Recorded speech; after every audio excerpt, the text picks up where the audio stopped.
सुखदेव बाबा बोले, परीक्षित आज 7वां दिन है, यदि तुम्हें कोई प्रश्न पूछने हैं तुम पूछिए, क्योंकि हरि अनंत, हरि कथा अनंता, हरि भी अनंत है और हरि की गुणगान भी अनंत है। यदि तुम अब कुछ पूछना चाहते हो तो तुम पूछो।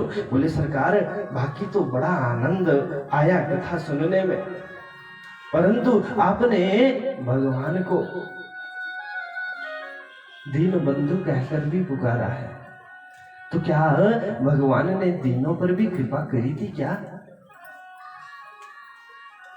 दीन को भी बंधु बनाया था क्या? सुखदेव बाबा को याद आ गया दीन बंधुता पूर्ण चरित्र। सुखदेव बाबा बोले, परीक्षित हाँ, ऐसा ही एक चरित्र मैं तुम्हें सुनाता हूं। सुखदेव बाबा बोले, कृष्णस्यासीत् सखा कश्चित् ब्राह्मणो ब्रह्मवेत्तमा विरक्त इंद्रियार्थेषु प्रशांतात्मा जितेंद्रिय। ऐसा ही एक परम विशुद्ध वृत्ति से अपनी आजीविका चलाने वाला ब्राह्मण था, नाम था सुदामा। परम विशुद्ध वृत्ति से अपना जीवन चलाता था। घर में कई दिनों तक चूल्हा नहीं जलता है, परंतु धर्म को नहीं छोड़ा।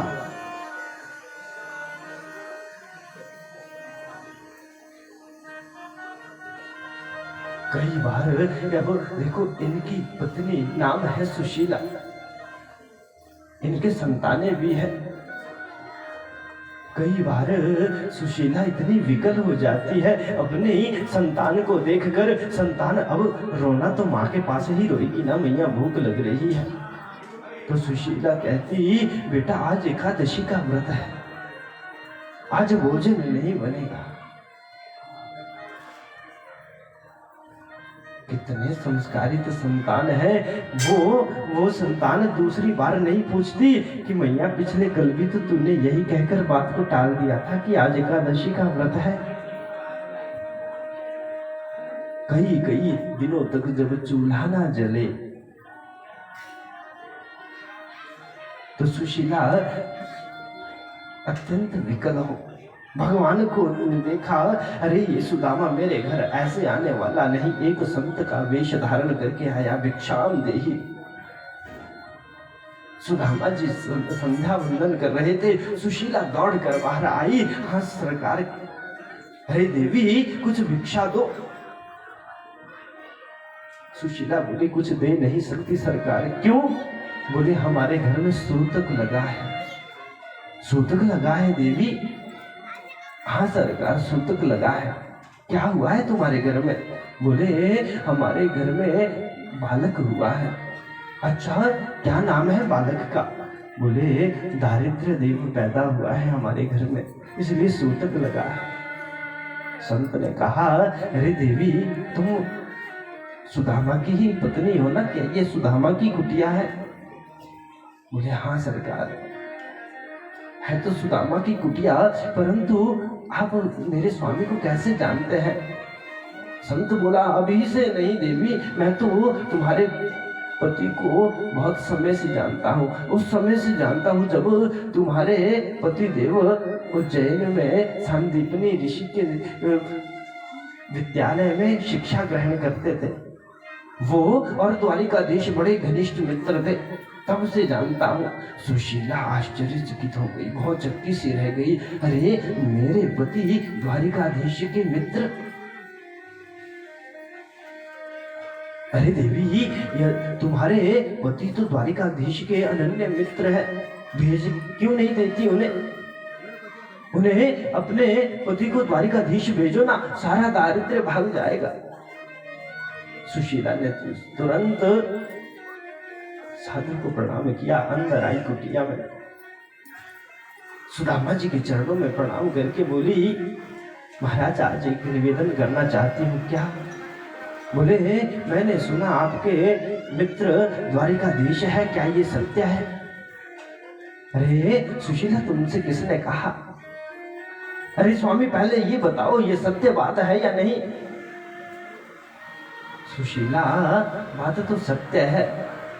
वह सरकार, आज तक आपने मुझसे कहा नहीं कभी। सुदामा बोले, सुशीला, कह भी देता तो कौन इसकी सत्यता मानता, उल्टा मुझे कहते कि अपनी औकात नहीं देखता, द्वारिकाधीश का मित्र बना है। परंतु धन्य है ये सुदामा। आजकल लोग किसी बड़े नेता के साथ हाथ भी मिला लेवे ना, तो बड़ा सा एक चित्र बनाकर अपने घर के मुख्य द्वार पर लगा देते हैं। बड़े आदमियों से मिलने की किसकी इच्छा नहीं होती? सभी की तो होती है ना। प्रेम से कहिएगा राधे।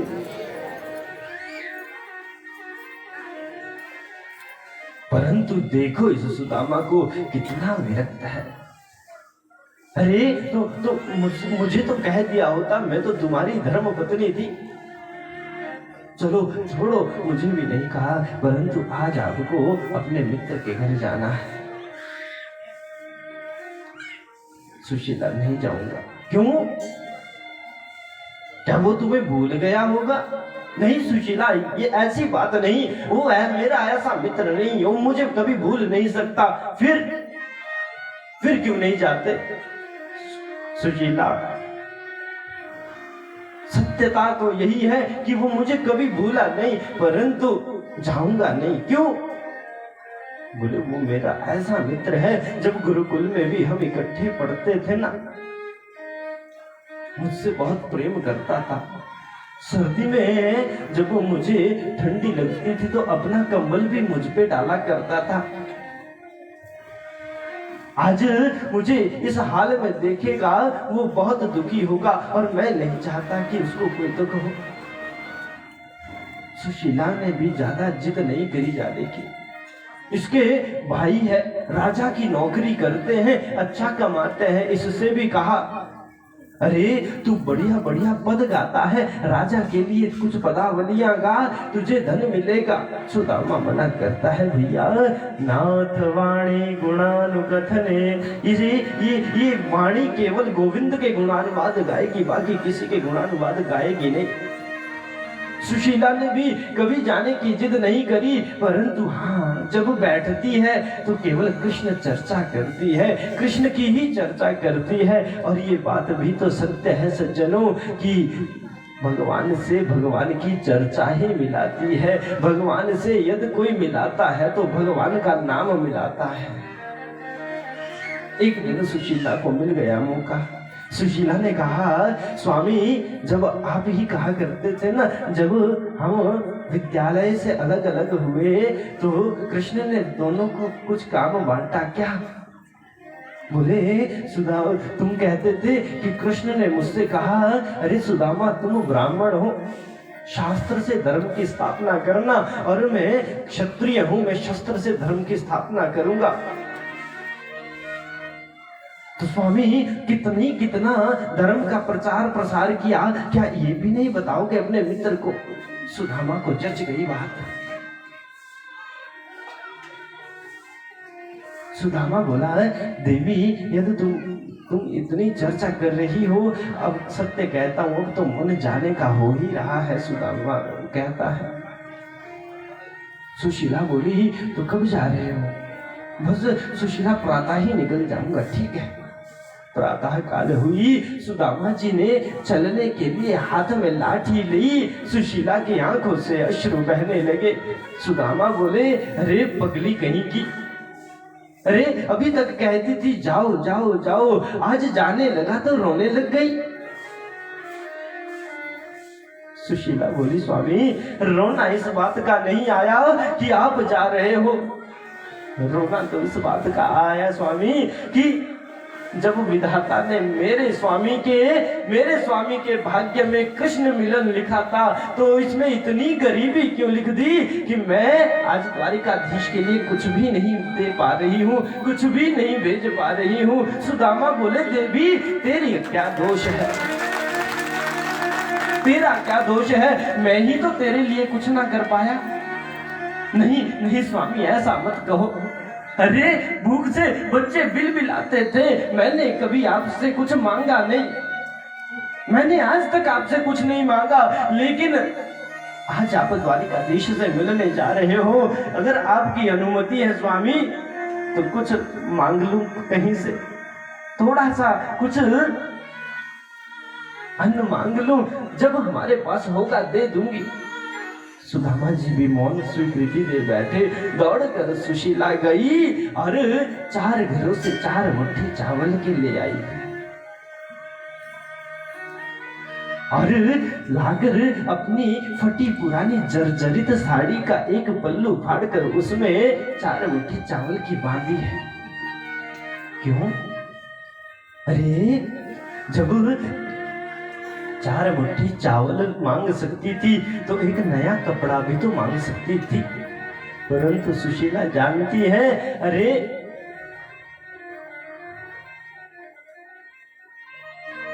द्वारिकाधीश जब देखेंगे मेरे इस फटी हुई साड़ी का आंचल, समझ जाएंगे घर की क्या परिस्थिति है। और एक स्त्री के लिए आंचल ही लोक लाज का प्रतीक है।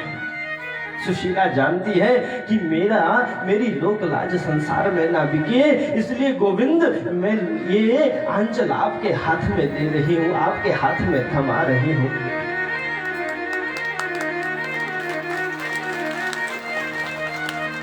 लाकर सुदामा जी को दिया और कहा, स्वामी जब आप द्वारिकाधीश से मिलो ना तो मेरी भी एक छोटी सी बात कहना, यदि मेरे विषय में भी कुछ पूछे ना, एक छोटा सा निवेदन मेरा भी करना। हाँ देवी, तुम्हारा क्या निवेदन है?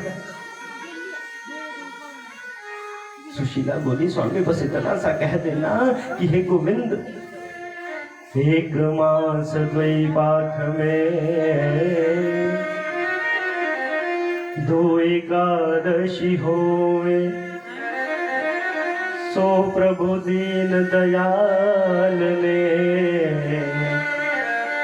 नित प्रतिदीनी मोए। हे गोविंद, आपके वैष्णवों के घर में 1 मास में 2 पक्ष होते हैं, शुक्ल और कृष्ण पक्ष, और दोनों पक्षों की एक एकादशी आती है।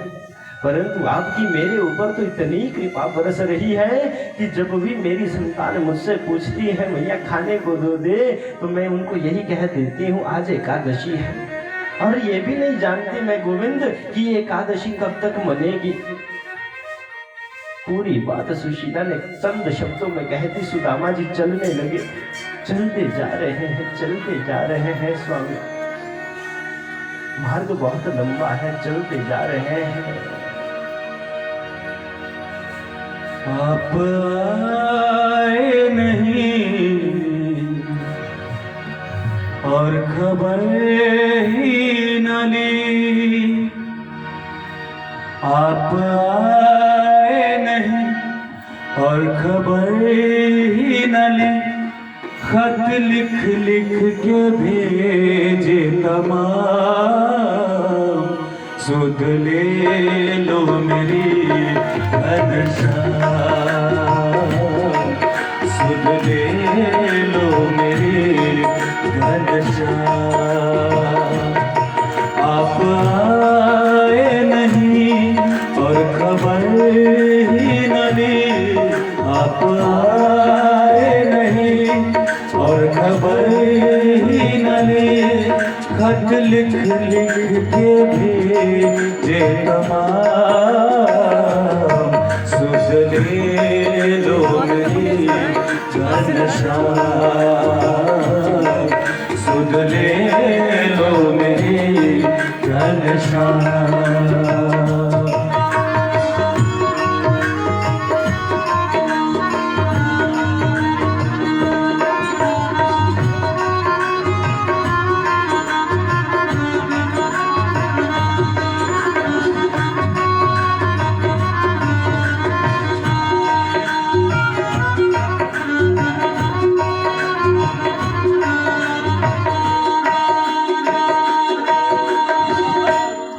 तो कन्हैया हुए तेरे ही दीवाने, हम तो कन्हैया हुए तेरे ही दीवाने,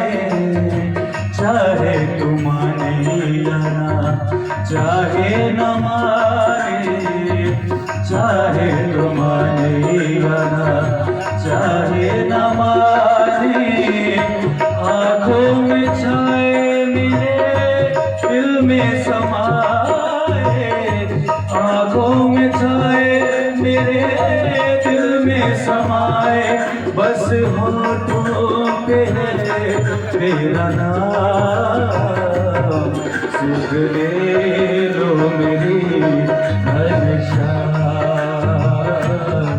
सुध ले लो मेरी घनश्याम। आप आए नहीं और खबर ही न ली, आप आए नहीं और खबर ही न ली, खत लिख लिख के भेजे तमाम, सुध ले लो मेरी घनश्याम, सुध ले लो मेरी घनश्याम,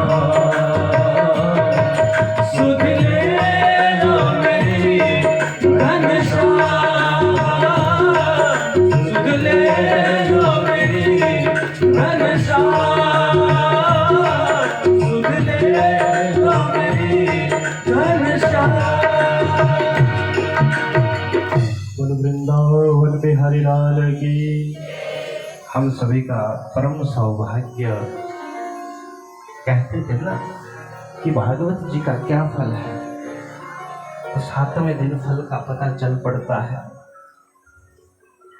भगवान ने आज अपने लाडले बनाकर समस्त संतों को यहाँ भेजा, और संतों के साथ साथ इस क्षेत्र के लिए बड़े सौभाग्य की बात है। यहाँ पर ऐसे ऐसे प्रतिष्ठित संत विराजमान है, जिनका केवल दर्शन मात्र करने से जीवों के समस्त अघ, समस्त दोष, समस्त कष्टों का निवारण हो जाता है। ऐसे ही संत हमारे बीच में महामंडलेश्वर पूज्य श्री श्री श्री दयानंद भारती जी आए हैं। मैं व्यासपीठ की ओर से समस्त कथा श्रोताओं की ओर से इनका हार्दिक स्वागत करते हुए समस्त संतों सहित इनको अपने हृदय में स्थान देता हूँ।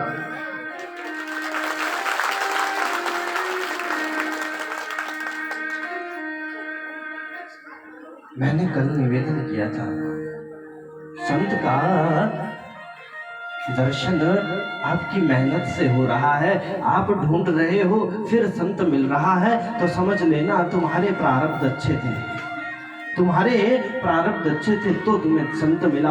और यद संत स्वतः तुम्हें संत का स्वयं से दर्शन हो जाए, समझ लेना तुम्हारे ऊपर भगवान की कृपा है। भगवान की कृपा के बिना संत का सुलभ दर्शन नहीं है। तो आज पता चला माँ रेणुका की, भगवान परशुराम की, ऋषि जमदग्नि की और बांके बिहारी की कितनी कृपा है। सगुण साकार स्वरूप में मानो भगवान के ही लाडले बैठे हैं। आज सुदामा भी इसी लाडले का दर्शन करने जा रहा है। रास्ते में चलते चलते थकता है, बैठ जाता है, लेकिन चल सुदामा चल, तुझे भगवान का दर्शन होगा। यह उमंग एक बार फिर से उसे उत्साहित कर देती है। चलने लगा। एक जगह तो थक हार कर सो ही गया। भगवान को लगा, अरे मेरा मित्र मुझसे मिलने आया है तो मैं भी इसका थोड़ा सहयोग करूं। भगवान ने अपनी योग माया की शक्ति से उठाकर सीधे गोमती के तट पर रख दिया। निद्रामग्न हुई उस और द्वारिका है, इस और रख दिया। पार जाना है, गोमती को पार करना है, परंतु नौका वालों को देने के लिए कुछ धन नहीं है, कोई द्रव्य नहीं। नौका वाले कहते हैं, अरे महाराज आइए ना, हम आपको इस पार से उस पार ले कर जाएंगे। सुदामा कहता है, नहीं भैया, मुझे उस पार नहीं जाना। देख रहा है इधर उधर, कहीं चौड़ा बाया मिले मैं उधर से इसको तैर कर पार जाऊंगा। परंतु कहते हैं जब ऐसी परिस्थिति कहीं देखी नहीं, तो एक नाविक ने तो सुदामा जी को हाथ से पकड़कर अपनी नाव में बिठा ही लिया। अरे बाबा आओ ना, हम आपको पार लेकर जाते हैं। सुदामा बोला भैया तू मुझे पार तो लेकर जाएगा, परंतु मेरे पास तुझे देने के लिए कुछ नहीं है। नाविक बोला झूठ क्यों कहते हो, आपके पास तो है। सुदामा जी ने पोटली को जोर से दबा दिया। राम राम भैया, मैं सत्य कहता हूं, मेरे पास कुछ नहीं है तुझे देने के लिए। नाविक बोला अरे झूठ क्यों बोलते हो। सुदामा जी बोले नाविक देख अभी नौका चली नहीं, मुझे उतार दे। यदि तेरी नजर इस पोटली पर है तो ये तो मैं तुझे बिल्कुल भी नहीं दूंगा, क्योंकि ये तो अपने मित्र द्वारिकाधीश के लिए लेकर जा रहा हूं, इसलिए मैं तुझे नहीं दे सकता।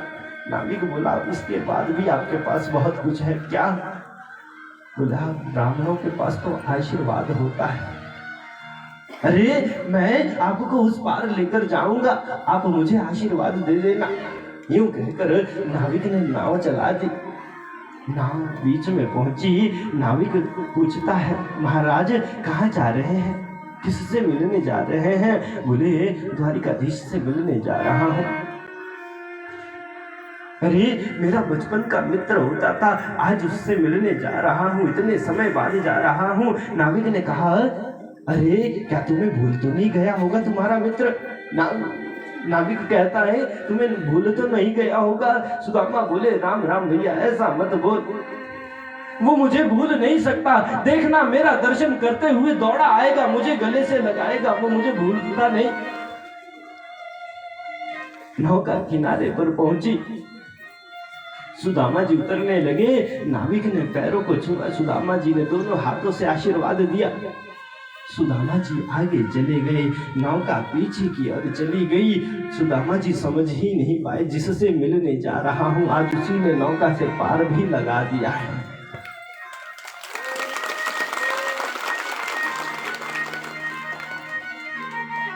पूछा द्वारिका में कहाँ रहता है कृष्ण द्वारिकाधीश।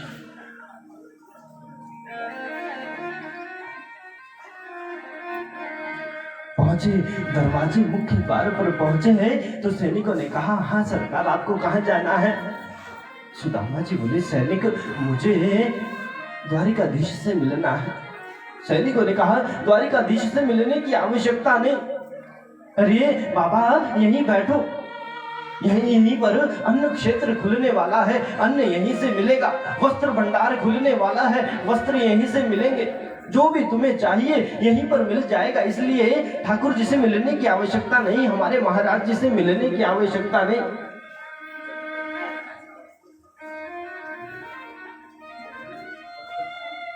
हमारे महाराज जी से मिलने की आवश्यकता नहीं।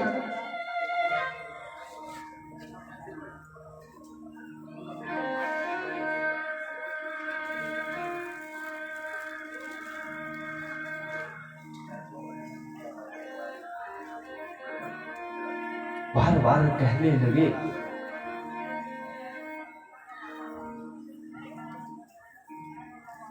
वृंदावन बिहारी लाल की।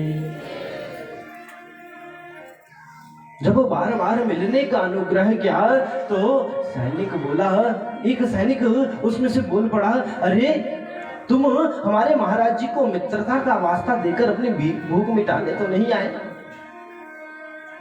जो ये कहा कि तुम भूख मिटाने तो नहीं आए, सुदामा ने अपने बगल से पोटली निकाली और सैनिक को दिखाई। सैनिक देख मैं तेरे स्वामी से कुछ लेने नहीं, तेरे स्वामी को कुछ देने आया हूँ, तेरे स्वामी को कुछ देने आया हूँ। लोग हंसे होंगे उस पोटली के ऊपर, परंतु लोगों को क्या पता कि जो पोटली वो लेकर आया है उसमें उसके बच्चों के प्राण हैं, उसमें उस बच्चों के प्राण लेकर आया है। जो बच्चे घर में एक एक दाने के लिए तरसते हैं, परंतु सुदामा ने मांगा भी तो ठाकुर के लिए सारा लेकर आया है। हम भगवान को देते हैं अपने लिए बहुत सारा रख कर, परंतु आज ये सुदामा आया है अपना सब कुछ न्योछावर करने के लिए। कहते हैं इस सैनिक ने इस सुदामा के भाव को समझ लिया। बोला, महाराज हमें हमें महाराज जी का आदेश है, एक बार पूछ के आए, अनुमति लेकर आए। सैनिक भीतर गया। महाराज की जय हो। कहो सैनिक। सरकार आपसे कोई मिलने आया है। सैनिक, मिलने का नाम, मिलने का स्थान, समय सब सुनिश्चित है, कोई विशेष है क्या? हाँ सरकार, विशेष है, तभी तो आया हूं। कौन है? अक्सर लोग नाम पहले कहते हैं, अक्सर लोग नाम पहले कहते हैं, परंतु यहां सैनिक ने नाम पहले नहीं बताया। जब जीव भगवान से मिलने जाता है तो संत सदगुरु ही उसकी फरमाइश करता है, क्योंकि संत के पास, सदगुरु के पास वो कला है कि वो उस जीव की ऐसी फरमाइश करता है कि ठाकुर भी उससे मिलने के लिए लालायित हो जाते हैं, मिलने के लिए आतुर हो जाते हैं। यहाँ पर जो सैनिक की भूमिका है वो सदगुरु की भूमिका है। सैनिक ने कहा, न जाने, मुझे नहीं पता वो कौन है। शीश पगाना जगा तन में प्रभु, जाने को आही बसे के ही ग्रामा। पता नहीं है सरकार कौन है। सर पर पगड़ी नहीं है, तन पर ठीक ढंग से कपड़ा नहीं है, न जाने कहां से आया है। धोती फटी सी लटी दुपटी सी, अरुपाया हुपाना की नहीं श्यामा। धोती फटी हुई है सरकार, आधी नीचे लपेट रखी है, आधी ऊपर लपेट रखी है, बड़ी मुश्किल से अपनी लज्जा ढक रहा है। पैरों की विवाहियां फटी है क्योंकि पैरों में जूता चप्पल नहीं। भगवान को लगा, अरे मेरे राज्य में इतनी दरिद्रता, इतनी गरीबी कौन है, कहाँ है? द्वार कड़ो, द्वार पर खड़ा है कौन? विप्र। अरे ब्राह्मण है। अरे राम राम, मेरे राज्य में ब्राह्मण की ऐसी स्थिति, ये कैसे हो गया? द्वार खड़ो द्विज दुर्बल एक, रयो चकिसो वसुधा अभिरामा। अरे सैनिक द्वार पर खड़ा होकर क्या कर रहा है? सैनिक बोला, सरकार आपकी महलों की चकाचौंध को देखकर बड़ा खुश हो रहा है। और सरकार, ऐसे एक गरीब को, किसी औरों की संपत्ति को खुश होते हुए आज पहली बार देखा है। आज पहली बार ऐसे गरीब को किसी और की धन संपत्ति को देखते हुए खुश देखा है। भगवान बोले, तुमने उसे कुछ दिया नहीं, उसे किसी चीज के लिए पूछा नहीं। सैनिक बोला, सरकार हमने सब कुछ दिया, हमने उसको अन्न दिया, धन दिया, उसको सब कुछ दिया, परंतु वो कुछ चाहता नहीं, वो कुछ चाहता नहीं है। वो तो केवल कृष्ण कृष्ण कह रहा है, बाकी कुछ नहीं कह रहा है। भगवान बोले, सैनिक कृष्ण कृष्ण कहने वाले बतेरे हैं इस दुनिया में, ये कोई विशेष है क्या? हाँ सरकार विशेष है, सरकार विशेष है। क्यों? बोले, जब ये सैनिक कहता है, जब ये कृष्ण कहता है ना, तो कृष्ण भी इससे पूरा बोला नहीं जाता। कृष्ण बोलने से पहले इसकी आंखों से अश्रु बहते हैं, इसलिए ये कृष्ण भी ठीक ढंग से बोल नहीं पाया। भगवान नहीं बताया, अपना पता नहीं बताया, कौन है जल्दी बताओ। सैनिक को लगा अब भगवान के भीतर भी उससे मिलने की उत्कंठा जाग गई। तो कहते हैं कि पूछत दीन दयाल को धाम, बतावत आपनो नाम सु इतना ही कह पाए थे कि भगवान सुदामा सुदामा सुदामा सुदामा सुदामा सुदामा सुदामा कहते हुए एक कदम में 3-3 सीढ़ियां उतरने लगी, सर से मुकुट गिर गया, पैरों में जूता पहनना भूल गए, हृदय से पीतांबर नीचे गिर गया।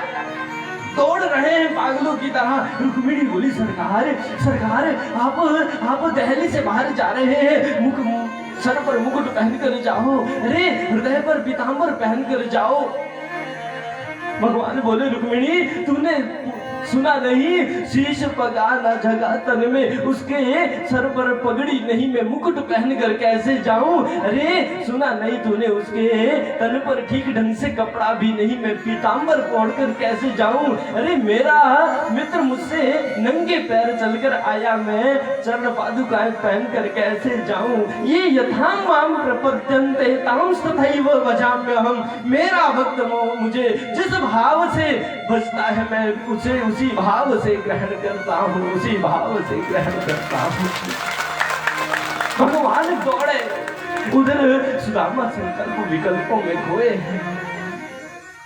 वो सैनिक मिल पाया होगा भगवान से, द्वारिकाधीश से मिल पाया होगा।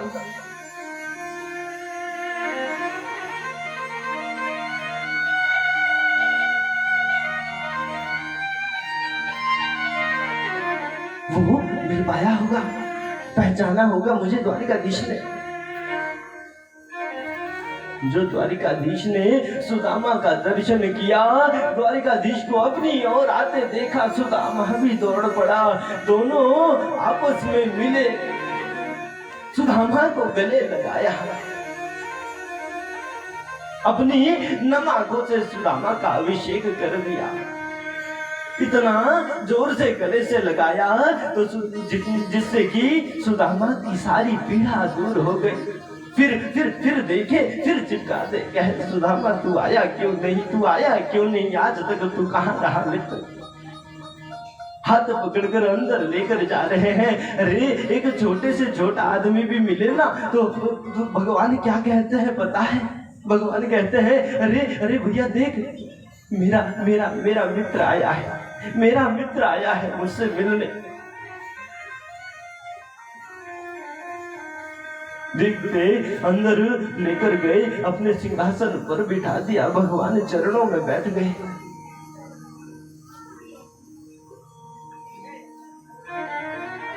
रुक्मिणी से कहते हैं, रुक्मिणी जल्दी जाओ, दौड़कर जल लेकर आओ, महापुरुषों का पदार्पण हुआ है, महापुरुष का पदार्पण हुआ है। अरे हमें चरण धुलाने हैं सुदामा के, जल्दी से जल लेकर आओ। रुक्मिणी भागी,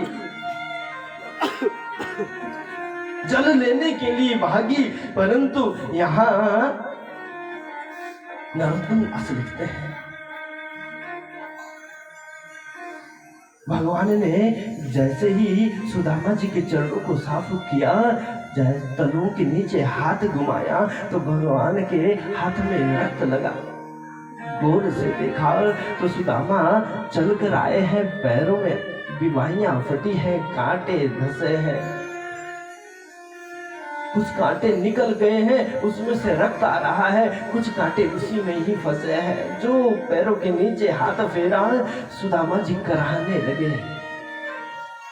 भगवान ने पैरों को देखा तो अब तो भगवान बहुत रोए, बहुत रोए। कवि नरोत्तम दास लिखते हैं कि ऐसे बेहाल बेवाइन सो प्रभु, कंटक जाल लगे पुनि जोई, हाय महा दुख पायो सखा तुम, आए ते न किते दिन खोई। देखी सुदामा की दीन दशा, करुणा करके करुणा निधि रोए, पानी परात को हाथ छुयो नहीं, नयनन के जल सो पग धोए। जब तक देवियां पानी लेकर आती तब तक तो भगवान ने अपने अश्रुओं से ही सुदामा जी का पाद प्रक्षालन कर दिया। किसी ने पूछा, प्रभु जब आपने जल लाने का आदेश दिया था, फिर चरणों को आपने अश्रु से क्यों धोया? भगवान कहते हैं कोई दूर से चल के आए ना तो चरणों में बहुत थकान बहुत होती है, तो क्या करना चाहिए? गुनगुने पानी में थोड़ा सा नमक डालो, फिर पाँव को धो तो थकान भी उतर जाती है, पैरों को भी शांति मिलती है। सुदामा इतना दूर से आया है, निश्चित रूप से थका हारा आया है, और मैंने देवियों को भेजा है जल लाने, वो लाएगी शीतल जल, ठंडा जल। इसलिए मुझे लगा मेरे मित्र का दर्द दूर होना चाहिए, तो मैंने अपने अश्रुओं से ही सुदामा के पैरों को धोया। मेरे अश्रु गुनगुने भी हैं और खारे भी हैं, इसलिए दोनों काम हो गए। प्रेम से कहिएगा राधे राधे। ऐसे भक्तवत्सल भगवान, अब भगवान सेवा कर रहे हैं, सुदामा जी चिपके लगे हैं आसन से। भगवान समझ गए, अरे ये मुझसे अपने मन की बात नहीं कह पाएगा जब तक यहाँ बैठा है। अभी इतना दूर से आया है और मेरा बचपन का मित्र मिला है, तो बचपन की भी तो कुछ चर्चा होनी चाहिए। हाथ पकड़कर अंतःपुर में ले गए, स्नान वंदन करवाया, वस्त्र बदलाए, सुंदर वस्त्र धारण करवाए, सुंदर स्वादिष्ट भोजन करवाया। विश्राम करने के लिए हस्ती दंत निर्मित कक्ष में ले गए, जहां पर बिल्कुल सफेद दुग्ध की तरह मखमल की चादर बिछी है। सुदामा जी उसके ऊपर शयन करने लगे, तो लगता था मानो सुदामा को इतना आनंद आया, लगता था क्षीर सागर में अवगाहन कर रहा है। सुदामा जी सोने लगे तो ठाकुर जी चरणों को दबाने लगे, चरण पलोटने लगे। रुक्मिणी ने देखा, अरे मेरे स्वामी इस तरह से सेवा कर रहे हैं, मुझे भी तो इनकी कुछ सेवा करनी चाहिए, क्या सेवा की जाए? तो रुक्मिणी ने पंखा लिया और पंखा सेवा करने लगी। भगवान कहते हैं, मित्र एक बात तो बताओ,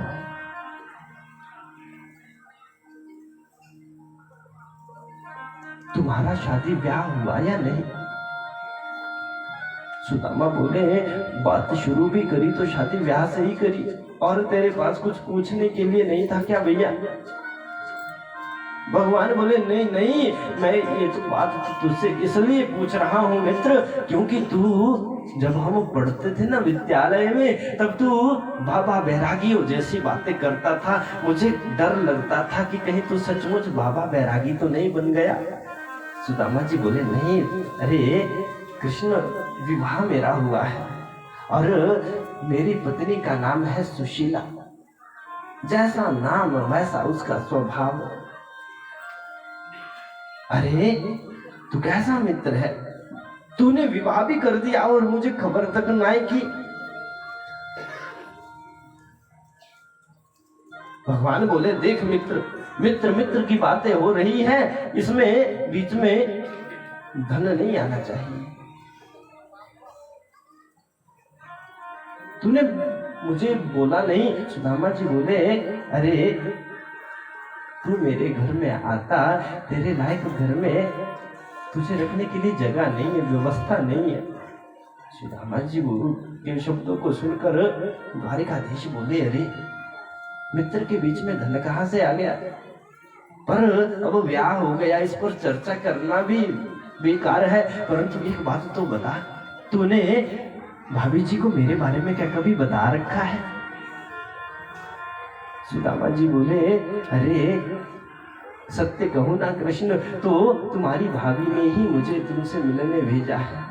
अच्छा, इसका मतलब है तुम खुद से आने वाले नहीं थे, भाभी ने भेजा है। हाँ, अरे जय हो। फिर तो भाभी जी ने मेरे लिए कुछ भेंट भी भेज रखी होगी। सुदामा जी की धड़कन तेज हो गई, सुदामा जी की धड़कन तेज हो गई, पोटली को और जोर से दबा दिया। अरे अरे हमारे घर में तेरे ताई क्या रखा है, कुछ भी नहीं भेजा, ऐसा नहीं हो सकता। अरे जब भाभी ने तुम्हें भेजा है तो मेरे लिए कुछ ना कुछ भेंट तो जरूर भेज रखी होगी। सुदामा जी पोटली को और जोर से दबा दे, नहीं अरे कृष्ण कुछ भी नहीं भेजा है।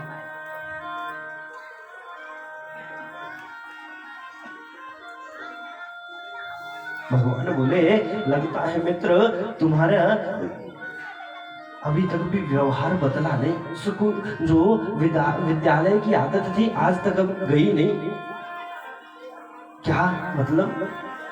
याद है मित्र जब हमें गुरुकुल से गुरुजी ने दंड देकर निकाला और हम लकड़ियां बीनने गए, समिधा बीनने गए। हाँ मित्र याद आ गया। अरे देखना हम समिधा लेने गए और उस दिन कितनी बारिश, रात हो गई, आते आते हम आ नहीं पाए तो जंगल में ही रहे। हाँ मित्र बिल्कुल अब याद सारी बात आ गई। भगवान बोले तो तब तो तुझे ये भी पता होगा कि तुझे उस दिन ठंड कितनी लगी थी, प्रेम से कहिएगा राधे। तुझे ये भी तो पता होगा, फिर तो याद आ गया होगा कि तेरे दांत बड़े जोर से कटकटा रहे थे। सुदामा जी समझ गए ये तो कुछ और ही पोल पट्टी खोलने वाला है। सुदामा जी ने बात बदल दी। अरे भैया विद्यालय के दिन तो कुछ और ही थे। बोले बात मत बदल, मैं तुझसे कह रहा हूं भाभी ने कुछ भेजा है या नहीं। सुदामा बोला एक बार कह दिया तेरी भाभी ने कुछ नहीं भेजा। भगवान बोले अरे तू मेरे स्वभाव को समझा नहीं आज तक। मुझे कोई प्रेम से पत्ता भी दे, मुझे कोई प्रेम से फूल भी दे, जल भी दे, मैं उसको भी स्वीकार कर लेता हूँ। पत्रम पुष्पम फलम तोयम यो में भक्त्या प्रयच्छति। सुदामा बोला तू लाख ज्ञान दे दे भैया, जब मैं तू लेकर ही कुछ नहीं आया तो मैं तुझे दूंगा कहां से क्या। ठीक है भैया जब तू कुछ लेकर ही नहीं आया तो छोड़ जाने दे, पर एक बात तो बता, कब से लेकर मैं तेरे चरणों को दबा रहा हूँ, चरण पलट रहा हूँ, परंतु तू ये हाथ एक हाथ को दूसरे बगल में दबाए क्यों बैठा है। ये तूने एक हाथ को एक बगल के नीचे क्यों दबा रखा है। सुदामा जी बोले अरे भैया मुझे हाथ में चलते चलते दर्द हो गई। भगवान बोले हे भगवान, अरे मैंने तो सुन रखा था चलते चलते पैरों में दर्द होती है, ये वो हाथ में दर्द हुई है। और जब तुम्हें हाथ में दर्द हुई है तो मैं इस समय तक वैसे ही पैर दबा रहा था, पहले बोल देते तो हाथ पहले ही दबाता। जो हाथ की और भगवान बड़े। सुदामा बोले तुझे मेरी सौगंध छुई हो मत। भगवान बोले जब तो मेरा हाथ बढ़ गया फिर तो वापस आने वाला नहीं। सुदामा की पोटली को खींचा और एक झटके में अपने हाथ में भी ले लिया। पोटली खोली, जो पोटली खोलकर देखा समझ गए गोविंद। एक पोटली से एक मुट्ठी ली, एक लोक का वैभव दे दिया। दूसरी मुट्ठी खाई, दूसरे सारे संसार की संपत्ति दे दी। तीसरी मुट्ठी खाने लगे। रुक्मिणी जी ने कहा सरकार अरे संत प्रसाद लेकर आया है तो क्यों ना संत की प्रसादी तो सब में बंटनी चाहिए। प्रेम से कहिएगा राधे। हाँ हाँ देवी निश्चित रूप से सभी को यह प्रसाद खिलाओ। भगवान ने एक मुट्ठी खाई और मन में ही सुशीला के भी जवाब का उत्तर दे दिया। सुशीला से कह दिया भाभी होनी थी सो हो गई, अब ना ऐसी होवे। और भाभी तेरे भवन में नित प्रति द्वादशी होवे। अब तेरे घर में एकादशी नहीं मनेगी, अब तेरे घर में हमेशा द्वादशी आएगी।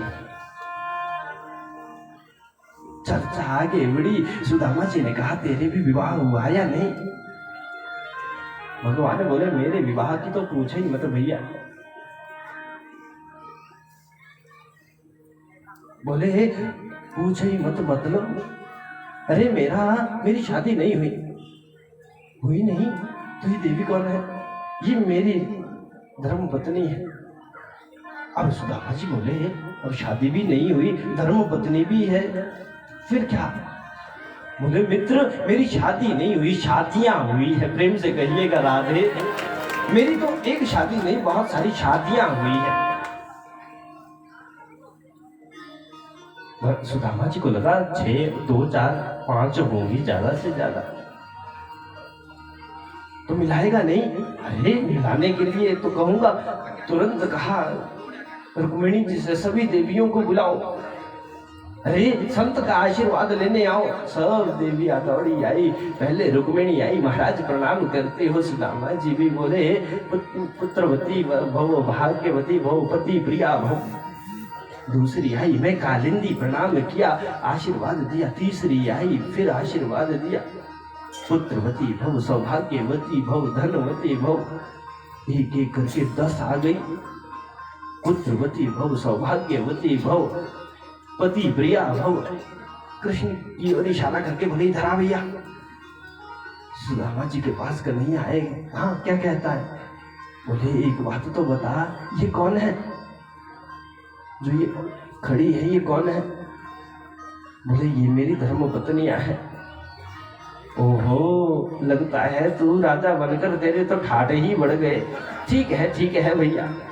आशीर्वाद देने की लड़ी खत्म नहीं, और लाइन भी बढ़ती गई। पुत्रवती भव, सौभाग्यवती भव, पति प्रिया भव। अब इतना सारा कह नहीं पाए, भव पे आई बात। बोले मित्र कितनी है? बोले खुद ही गिनता जा। अब आशीर्वाद दे, क्या गिने? अब तो आशीर्वाद देना भी मुश्किल हो गया, भव बोलना भी मुश्किल हो गया। अब तो करने लगे। अब जब 2, 4, 5 हजार हो गई, बोले अरे कृष्ण इधर आ, रुको इधर आ। भगवान को अपने पास बुलाकर बोला, अब कितनी बची है? बोले अभी तो देते जाओ आशीर्वाद, भी तो पूरी संख्या है 16,108। सुदामा जी की तो होश उड़ गए। हे भगवान, इतने देवियों को आशीर्वाद देते हुए तो सच कहता हूं मैं ही नहीं बचने वाला। प्रेम से कहिएगा राधे। भगवान बोले, देख मित्र, अब झगड़ा मत करवइयो। देख, तूने आधों को आशीर्वाद दे दिया, आधी अभी बाकी बची है। अब जो बाकी बची है वो तो मुझसे लड़ेगी ना, मुझसे तो झगड़ेगी ना, वो कि ये तुम्हारी ज्यादा प्रिया है इसलिए तुम्हें आशीर्वाद दिया, मेरे घर में महाभारत मत करियो। सुदामा जी बोले, तेरे घर में महाभारत नहीं होगी तो मेरी देवी मेरा दर्शन नहीं कर पाएगी। अगर तेरे घर के धर्म महाभारत को बचाने में लगा, एक उपाय है कृष्ण। क्या? बोले तू है इनका धर्मपति, तू आशीर्वाद ले, तेरे आशीर्वाद देने से इन सभी को आशीर्वाद मिल जाएगा। तो आज भगवान सुदामा जी के चरणों को छुए, सुदामा जी ने भी दोनों हाथों से आशीर्वाद दे दिया। प्रेम से कहिएगा राधे। इसको कौन गरीब कहेगा जिसका आशीर्वाद लक्ष्मीपति नारायण ले रहा है। 2-4 दिन बीत गए। सुदामा जी कहते हैं, अरे कन्हैया, अब मुझे जाना है, तेरी भाभी राह देख रही होगी। सुदामा जी ने भी जिद नहीं की, भगवान ने भी जिद नहीं करी। भगवान बोले, जैसे तुम्हारी इच्छा, मित्र जाओ। अब जाने लगे तो सुदामा जी विचार कर रहे हैं, चलते भी जा रहे हैं कि स्वागत तो बड़ा जोरदार हुआ, परंतु जब जाने लगा तो कुछ लेने देने की बात हुई नहीं।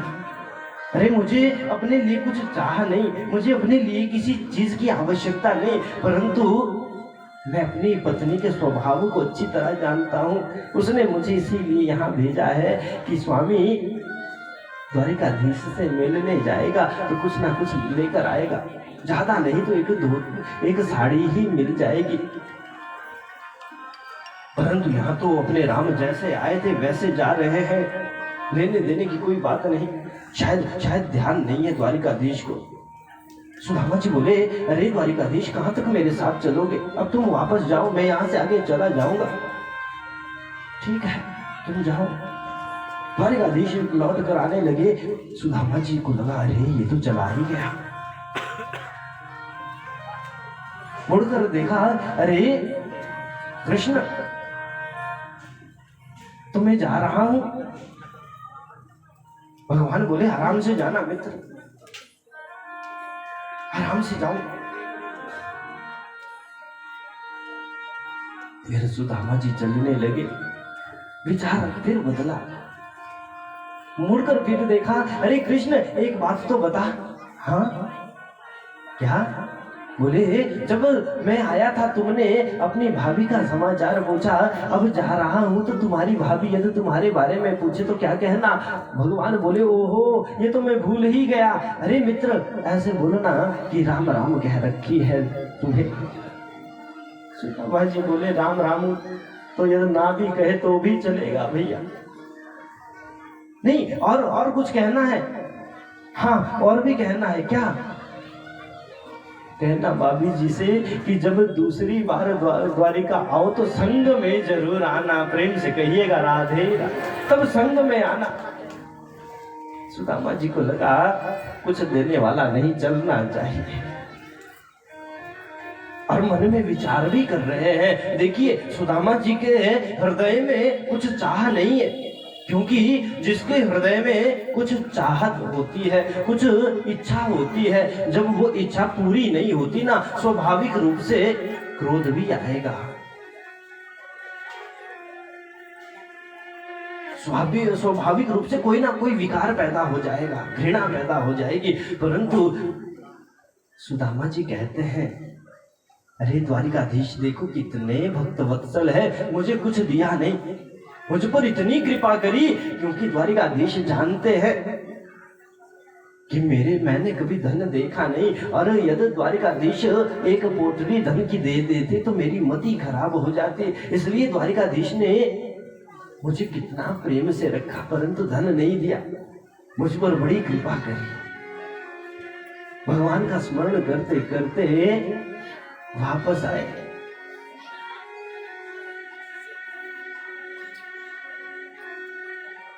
नैया तो इसी तरह से पार लगती है सज्जन।